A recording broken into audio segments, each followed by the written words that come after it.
Thank you for joining with me in A Course in Miracles Workbook for Students, Part 2 of the Workbook, Lesson 235. God in His mercy wills that I be saved.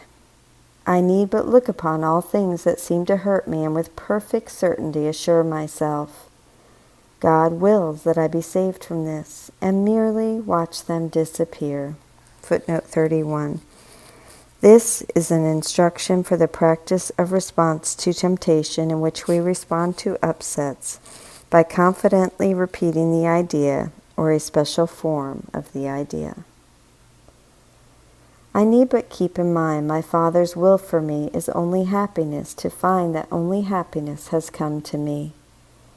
And I need but remember that His love surrounds His Son and keeps His sinlessness forever perfect, to be sure that I am saved and safe forever in His arms. I am the Son He loves, and I am saved because God in His mercy wills it so. Father, your holiness is mine. Your love created me and made my sinlessness forever part of you. I have no guilt or sin in me, for there is none in you. And now I will read the commentary by Robert Perry and Alan Watson.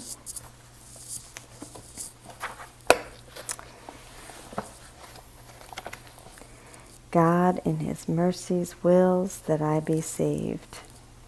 The practice comments by Robert Perry. Notice the response to temptation instructions.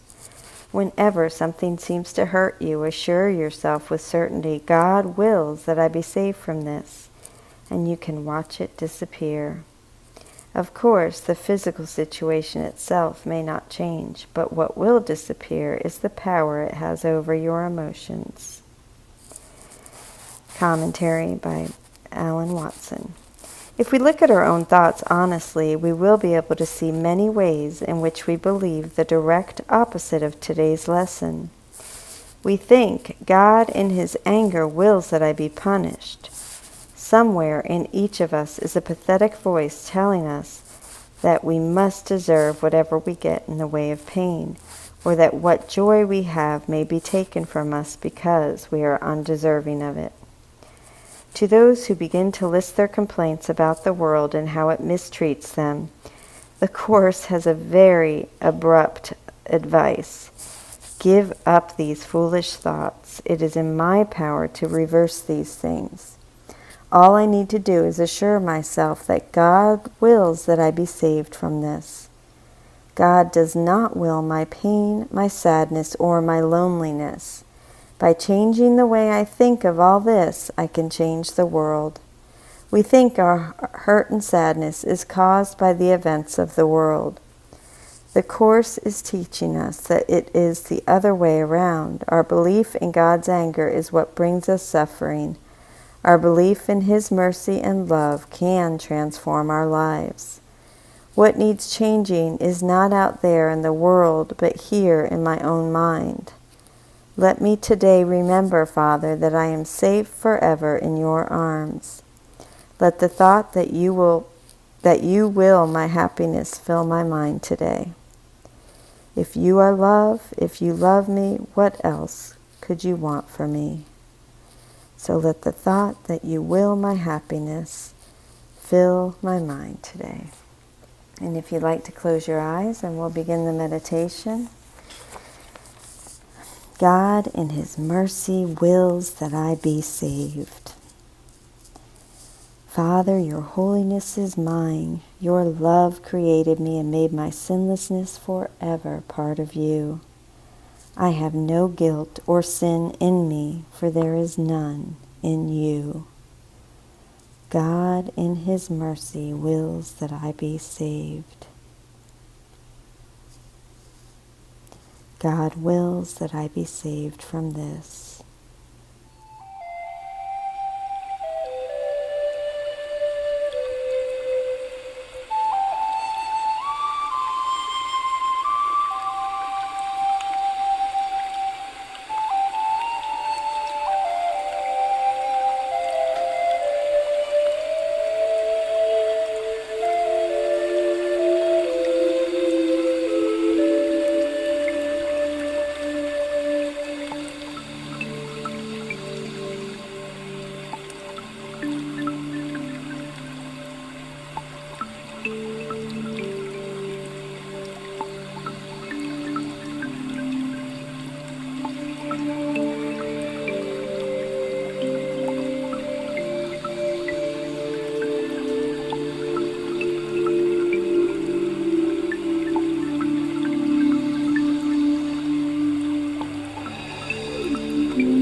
Thank you for joining with me in this meditation. If you'll please read the What is Salvation section in its entirety at some point today. And we are going to read paragraph 3, sentences 1 through 3. Salvation is undoing in the sense that it does nothing failing to support the world of dreams and malice. Thus, it lets illusions go. By not supporting them, it merely lets them quietly go down to dust. And now we will read the commentary by Alan Watson. Salvation is undoing in the sense that it does nothing failing to support the world of dreams and malice. Thus, it lets illusions go. To participate in salvation is not the addition of a new activity, but the letting go of our ancient drama of dreams and malice. To be saved is to stop supporting our illusions, to cease adding fuel to the fire of anger, attack, and guilt that has ravaged our minds for eons. Salvation is not a doing, but an undoing. It is to end our resistance to the flow of love, both the flow from God to us and the flow from us to God and to our brothers. Salvation means we stop inventing excuses not to love. It means that we stop inventing reasons why we are not worthy of it. The ego has no power to distract you unless you give it the power to do so. The only power the ego has is what we give to it. It uses our own power against us. All ego illusions are funded by our investment in them.